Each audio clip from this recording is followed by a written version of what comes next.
What? What? The tractor. And the Jetstar? Yeah. And what year was that car? 65. 65. So And so what happened? Okay, so what happened to it? I missed that. It got totaled. How did it get totaled? He was coming over the railroad tracks. The railroad tracks are a little bit on the blind side. He slowed down, but the tractor was already out and moving. Oh no! And got totaled. Oh. So the insurance company paid him for the car. Yeah. Of course, he didn't get anything near what that car was worth because he drove it to 6 miles to town and back. Yeah, he didn't go anywhere. Once a week. He was not a driving person. Yeah, and they didn't go anywhere with it. He just went to wherever he had to go. It was close by. So I went back down to the Oldsmobile in Stockton dealer. Stockton, California? Yeah. Jeez. And those must have been the days. That's way up north there. Isn't to that buy a new car. Isn't it Stockton by Ojai and below San Francisco? No. Stockton's just below Sacramento. Oh. Just below Lodi, actually. Lodi. Out in the woods, the countryside of California. They were like, I'm from California, I'm from like Ojai, and it's like, dude, you don't even know what the city is. You just moved to the same place you just came from when you moved to the South. But anyway, Tom and Mom went down there, and Tom's cheap. Oh, yeah, he was like so tight. He kept track of every penny he ever had. Well, they went to You have to get dry him a because new you can't car. turn that thing on with that electric in the water, you know. So he wanted the Delta 88, 1969 model. The 88. Delta 88, 69 model. What a low-slung son of a gun that was. God. Nice car, though. 455. That's a big engine. Yeah. So they put a 460 in the Lincolns and the Marks. But, With a deuce on it? yeah. God, my damn Lincoln, that 71 Lincoln Marks that Ronald stole. That I had, It still moved. had a Rochester Quadrajet 4 on that turkey. With all those adjustment things on there. God, that was a nightmare to play with. Nah. Even when I figured it out, I used to time it with a glass of water on the air cleaner. I did, and when it stopped shivering a lot, you know, then I knew what I had it right. Is that not funny? Yeah, but God, the Rochester Quadrajet 4, that's a joke. Oh my God. They're not a joke. Yeah, they are if you try to rebuild one. Take it to somebody who knows. No, you take it from somebody who knows. Dude, I went and bought the kit. It was $7 for the rebuild kit on that Rochester, right? Oh, you didn't for that get Lincoln. And you need to go out and buy a set of king-size bed sheets to lay across the floor so that you can take all this crap apart in succession. And then you got to take a bucket and then, like, put the stuff soaking in cleaner. Quadrajet has 197 and then put it all back together. It looks like pieces. toilet parts in the kit. All the kit is cardboard and rubber. It's like freaking a toilet rebuild kit or something. No, you. And I said, you "Oh, I didn't am get the full not doing kit. that. That's too many pieces." You didn't get the full. It was kit. cheaper to go buy one for $460 is what it cost back then. So I bought a new one, but the only problem is it didn't come with all the stuff on it. So now you had to take the old one, all this friggin' brass, and take all these pieces out that, whatever that throw out in the choke thing and then all that stuff, and you had to take all that and put it on the other one. And it didn't match the adjustment. You couldn't just stick it on there and go. You had to redo the adjustment of every damn thing. And you had to literally, the cars really liked if you could run a timing light. And I could never get a timing light. And I liked white nail polish that. You had to take white nail polish and put on there and let it dry so you could run the timing light and see that mark pass. I just could never quite get the timing light gig. Okay, well, you couldn't get that, But God, the Quadrajet has 197 pieces to it. Did you know that? When I looked at the paper, I did, and went, this is not my job. I said, I am not doing this because with my luck, I'm going to miss something. And you got two do it kits. backwards or something. You got two kits. You got the standard kit, or you got the deluxe kit. The deluxe kit's got all the needle jets. Does that? Yeah, I had all that stuff. All this stuff in there looked like all a the balls toilet. and all that stuff. I'm rebuilding what? What am I rebuilding? It's just a bunch of plastic and cardboard. I don't get it.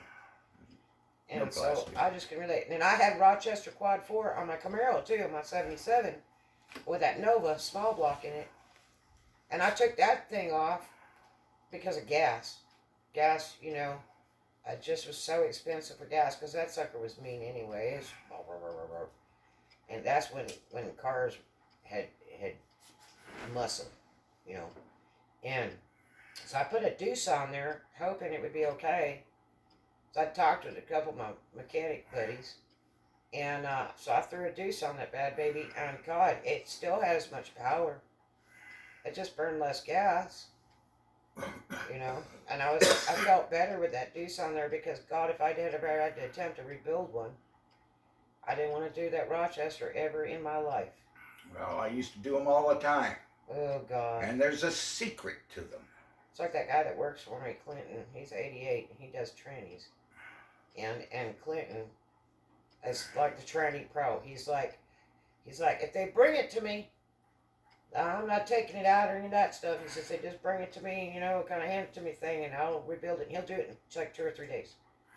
Now, I've watched tranny build. I had a boyfriend, Ralph Agnew, that was an engineer. And for, what's those tools that I use all the time? The orange tools. Black & Decker. It's Black & Decker, another company, and they were also owned by Pontiac or something. And he had taken the tranny out of his 71 Caddy and had it on the bench at his house. He had this little garage in the back of his place. He owned a complex down in Torrance, California, for years. And I had followed him out there. He said, let me show you what I'm working on today. And went out there, and everything was so nice and neat in this thing. It was like everything was labeled in the right place. And so he set his beer down on the bench there on the counter, a big wood counter. And he had this, what looked like a transmission. And he starts dismantling it in front of my face. He said, I'm going to show you how to rebuild a tranny. And I'm like, okay, because I love cars. They're not that difficult. God, this thing had all these plates in there, I guess clutch plates or something. Yeah. And you got to take all this stuff out, and the gears or whatever, and he's laying it all out in order. Right. On the bench. And when it got to about the 10th piece that came out of there, I went, it was like the inside of a clock. I was like, no. And he's like, well, it's really important if you can learn how to do this. He said it's easy. And I'm just looking at him like, whoa. It is easy. But he rebuilt his own tranny. He rebuilt his own engine. I helped him rebuild the Caddy engine, but when it came to the tranny, I just kind of stood there and went, but you have to understand how the transmission works. When you fully understand how the transmission works, the repair is easy. See, I didn't ever know any of that, because all my stuff I learned on the street. They wouldn't let me in wood shop class. They wouldn't let me in metal class. They wouldn't let me in pottery class. And they sure wouldn't let me in auto mechanic class in high school because they only let boys do all that stuff. You couldn't be a girl. And I would have loved, if I could, in high school, I would have loved to go into a mechanic shop or any of that stuff, wood shop, any of that. But they just did not let girls do that. And although I was going to be a big famous fashion designer and all that, which I did. But, Kathy took wood shop. They wouldn't let me. They would not let me in California, in Lower California. And, but I learned all my stuff on the street. The first, I had left home like 15 and a half, and I had gone to Auto Parts House out on Washington Boulevard because the dimmer wasn't working on the car. And I had bought some car, and the dimmer wasn't working. And they were on the floor. It was a silver button on the floor. Right, on the left-hand side. Yeah, by the door, and you stepped on that to make your high and low beams or something. Right. And unless you had a Cadillac. And yeah, and so I no. went to the parts house, and back Kind then of they were area. simple. All of them were real simple, you know. They all looked the same. The Napas, everything looked the same. And I went up to a Bacchion or something, and on Washington, and went in, and there was one guy working the counter, and he was real nice, and I said, I don't know what's wrong, but can you tell me, and that's back in the day when they used to really rip off chicks, taking a car to be repaired. They want to fix the doors, exhaust, do all kinds of weird shit, and charge you $1 million, and you never get the car back. And so I told him, I said, I don't know what's wrong, but maybe I could just buy something and fix it. Or can you just tell me how much the My car girls is? are not at the And- mercy of a mechanic. And the guy says, well, We know it's how to probably your dimmer switch. I said, now how big of a deal is that? And he said, oh no, I got one right here. And Take about 10, 15 minutes to and change he it. says it's like $350 or something was for the thing. And just some chump change, you know. And he runs out the car and he says, is that your car out there? I said, yeah. And went out there and opened the car up, and he got down on the ground at the door and then starts going in there, and he used a screwdriver and I guess unscrewed cap and then pulls this little metal cap off, and then underneath it is this so-called switch unit. Mm-hmm. And then he unscrewed that and unplugged that, or unwired it. I think it was probably wired in. We It's didn't just have wired. plugs on the old cars like they do now, and where everything plugs in, plug and play. And he just put the wires on it and screwed it back, stuffed it in that little hole, put that little metal cover thing on, and screwed that in, and put the carpet down. There it is. And there it is. And he goes, okay. And I'm like, okay, what? Took him 10 minutes. Yeah. And I said, okay, what? And he goes, well, there's your dimmer switch. See if it works. And so I got in the car, and he's walking around the car and look and do this, do that. And he said, yep, it's working. I said, what? Yeah. And it's like a $3 part. I'm like, wow. So I tipped the guy $10 in the parking lot. That's back when you could do that. Now most of these places won't let people take tips. And it's just a gratuity. It's a thank you. I mean, I could have gone to a shop. They would have probably charged me $100 for that bull crap. Nah. So I turned around, I tipped him like $10. Said, thanks, man. God, I appreciate it. He's like, well, thank you. Come by any time. So I learned that if something goes wrong, just go into the parts house, because it's probably a mechanic behind the counter anyway. And they really know cars back then. So they knew what they were selling. They knew what to sell you, because they knew how to work on cars. Not since is they not true invented the today. computer. Yeah, not true today. They just stick any monkey back there. But yeah, so Oh, well, it doesn't show that's me where I would go to ask questions before I put a car in the shop. And then I would take my car to 3 different shops and get free estimates written and compare them to see who I thought was ripping me off the most. Because, God, I took my Lincoln in one time for something. I think it was brakes, front brakes. And the guy's like, well, the doors are messed up and your exhaust is screwed up. And you got to do that. And I'm like, man, all I did was bring it in for the damn brakes. They want $1,000 worth of work because they were out to rip chicks off. They want to sell you whatever they can sell you and tell you how it's ultimately dangerous to drive your car. Big scam when a woman takes a car into a shop. It's not women only. But one of the greatest shops I ever went to was a gas station out in Redondo Beach, on Redondo Beach Boulevard. And this older Southern guy was working there. Southern people are interesting in California because they talk so different. It's really... Yeah, it takes them different. 5 minutes to say hi. Yeah. And so it's kind of entertaining in California to hear somebody from the South talk, especially like Kentucky or Atlanta. Now, Atlanta is enchanting. That's like something out of Gone with the Wind. It's like, whoa, say something again. It's intriguing how you speak. And I'm not making fun of you. I just love the way you talk. It's like music. So anyway, this Southern older guy was over there, and he was probably in his 70s something. And I was like 16, 17, maybe 17 probably. And I went in there, and I guess I had taken Ronald's Pontiac in there. He had a 66 Pontiac Bonneville he bought for $400 in Massachusetts, and asked him if it was a good running car. And the guy says, well, yeah, you can drive this car just about anywhere. He said, great, I'm taking it to California.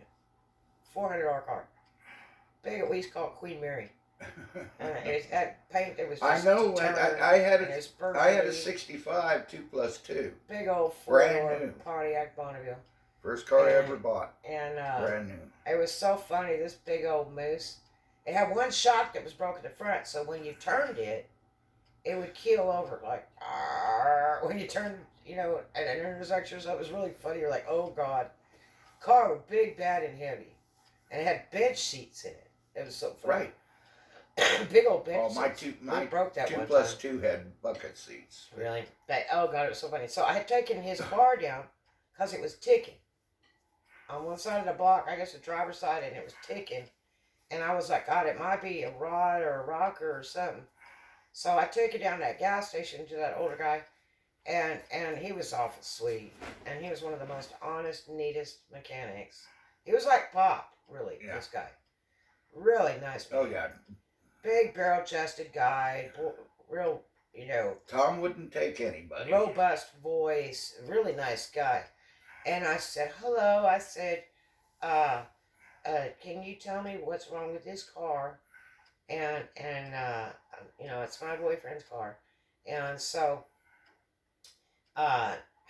he has me bring it in the door there that, when they had gas stations, Right. I think it was a Chevron, they had gas stations that had service areas. Right. Where they did tires and some mechanical work. Usually a couple of bays. Yeah, and maybe a lift if they were real lucky. Because the lifts were really expensive. And so, he tells me start it up, got bonded up on it, and that ticket. And he said, what is it? What's the thing that's bothering you? I said, it's ticking. It's making this tick, tick, tick, tick noise.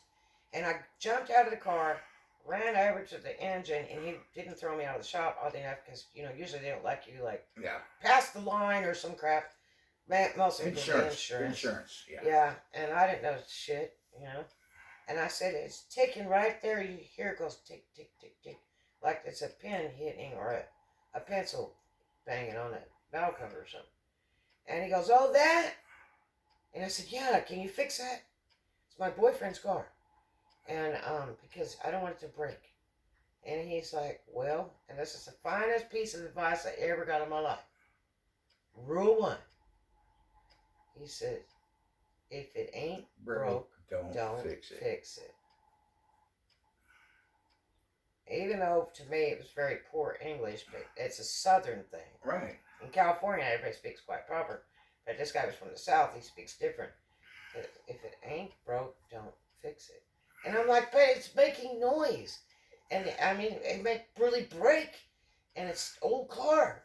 And actually it was a really old car back then, because I was back in like the 80s. And Ronald was driving a 66 Pontiac. And so,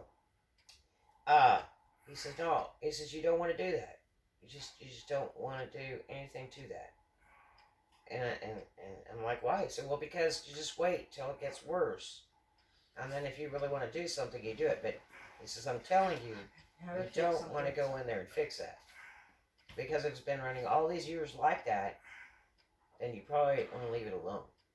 I said, well, I don't know. My boyfriend's only had a car like 6 months, And he's like, well, the car's an old car, he says, and if it's still running, by God, just leave it alone. I was like, really? So I really didn't quite believe him, and I learned my lesson later when I tore up a 66 Cadillac and did crazy shit to it, thinking I was doing something good. I'm the one that does the maid service on the inside of engines for no reason, because I think it needs to be clean. Still do that. Well, but see, I know what I'm doing now. Back then, I just did stuff like I thought I was cleaning. I just did stuff like I thought I was cleaning the house. I thought it was. I can get away with that. Well, because cars were, expensive back in the day. I mean, a new car was $6,000. Now, the car's priced by a house in the South. Yeah, $600K. $60K to $100K, and you buy a whole house or two in the South for that. But I paid in full, and yeah, that $6,000 for a brand new Camaro. I mean, and that was stripped. That was a bald one. I had a friend of mine had. You ever see those? A friend of mine pulled up and had a Berlinetta. It was like an 85 or 86, brand new. I went, oh man! And pulled up and it was like the steel metallic blue, God, this was enchanting, and ran out there and said, "Let me show you my new Camaro." And I'm like, "Okay." And oh my God, you had to get in it, sit in it. So he let me sit in the passenger seat, and he was just a buddy, a friend. And I'm sitting there going, "Oh my God, this is great." And I'm looking around, and there's like no air conditioning. There's no heat. There's no radio. And it's just a dash. Yeah. I'm like, "Well, where's all the other parts? Are you having it customized? Like, they're going to finish it, or what is this?" He said, "Oh, you get stripped. The basic one, you save so much money." He says, "I paid like $5,000 for this car, in full, paid for, brand new. The engine is just like, boom, boom, boom, boom. Oh, it's so nice." And so I'm like, but, in California, it's like 70 degrees all year round, in the South Bay. Not out like I know high and stuff, it'd be like 140, but, or Needles out by Vegas, would be really hot. But, in the South Bay, it's like 70 all year round. It doesn't snow, it doesn't get really cold, it's windy at the beach, or if you're out sailing, but it's always the same. The sun's always out, and what they have for rain is a joke, because it's like a mist to us in the South. And they're dodging the rain. Like it's like a treacherous. I'm like, dude, you ought to be walking out your front door in the South just to get to your car, and it's like you jumped in a whole bathtub. That's rain. You don't even know what rain is. This is nothing. And, but yeah, but that was so funny with that guy with that stripped car. Brand new. That didn't have anything in it. Yeah. And I was like, "So what do you do if you decide you want air conditioning?" And he's like, "Well, you just go pay a guy to put it in." And I'm like, "But then how much does that cost?" He says, "Oh, maybe, $700,000-800,000. And I said, "But geez, I just can't imagine going to somebody paying a bunch of money, put air conditioning." He said, "Me either, that's why I got it stripped." But did you ever see cars like that where they just had nothing in them? Let me get back to this 69 Sort of like Olds a of Yugo Tom. or something, just has nothing in it. Let me get back to this 69 Olds of Tom's. Okay, I had my little 63 Nova. I took Tom and my mother down to the dealership. And Tom had cash. Tom always bought cash. And they they got that one right there from on the lot right next to the showroom. Nice white, had blue silk brocade interior. What? Blue silk brocade interior. Sort of like what they did in Tijuana to the cars? When they take it down there and have them do interior? No, this was no pleats in it. Silk brocade. I know that 66 Bonneville, it had that itchy red, like canvas in there. No. It was really strange. No, this was silk brocade. Real silk brocade. But it's going, so they went out for a test drive, came back. Tom liked the car, but he looked in the sticker window and all the rest of that, and he says, "I'm willing to wait a little bit." He says, "I'll pay in cash. I'm willing to wait a little bit." He says, "I want this car right here." And he pointed to everything above all the accessories. He wanted it. Oh, no. Yeah, well, the guy says, "You got to have sun visors." He says, "No, I don't. I got sunglasses." That would be Tom. He's like that. Yeah. Oh, yeah. Just He so says, simple. And he says, "I don't want the automatic transmission. I want the standard." And the guy just about shit. He says, "You Do you can't know how get long it." it's He says, "You can't get it with a standard." He Well, says, you better build one. That's what he said. He says it God. better be built because you're charging for it as an Yeah, accessory. but Pop buy him cash. That last car he bought, that Buick, he bought that full on cash. Boom. Yeah, he bought everything cash. It was really strange because he was such a Jew about buying a new car. He goes, I guess I'll do it maybe one day. No, dies. no, you don't understand. But he would buy full price. He didn't want to pay extra nothing. Just boom. Right, and he did it in cash. Yeah. So he didn't have to deal with credit cards and pay the credit card company. He was not going to pay money for money. 33%. Yeah, I don't like that either. It's like ATMs. That's some freaking Hitler crap. Why are they charging me to move my money? You know? That's how they make money. Anyway, you know, mom's there and I'm there and he's going through. He says, I don't want any of this. He says, I want the basic car. He says, well, they don't make it with a standard transmission. He says, they're charging for it. They better goddamn well make it. That's an interesting theory because a friend of mine sells cars up north and he tells you how to go buy a car. Chevy dude on YouTube. And he goes in there and tells you how to pick that sale paper out and go, look, I didn't ask for that. You know, when they throw some extras in there, oh yeah, they want to charge you for that. And he's like, well, I don't really want that.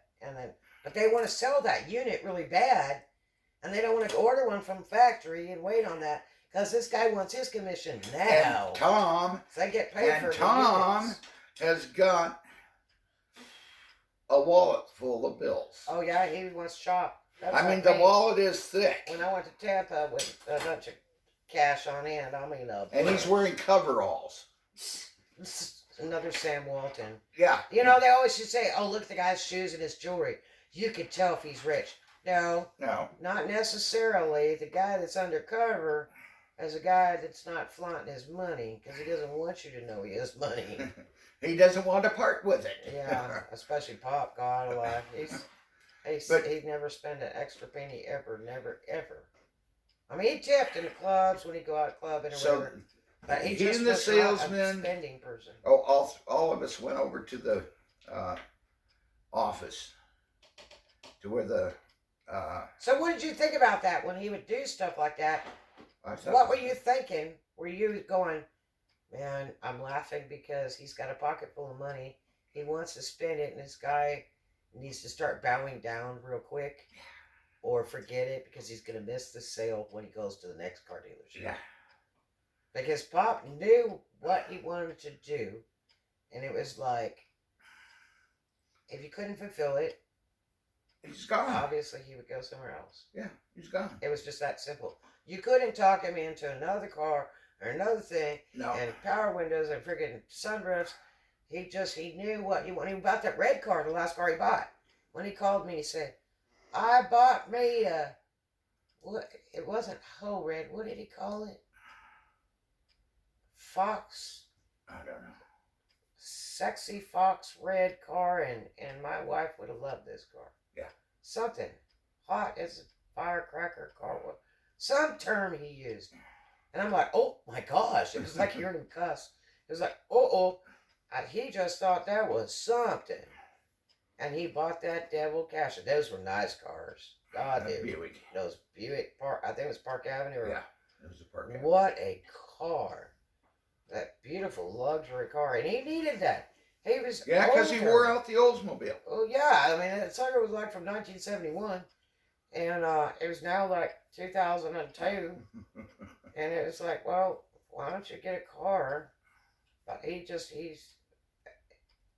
wish I could think of the term he used when he said about that car. What red he called it.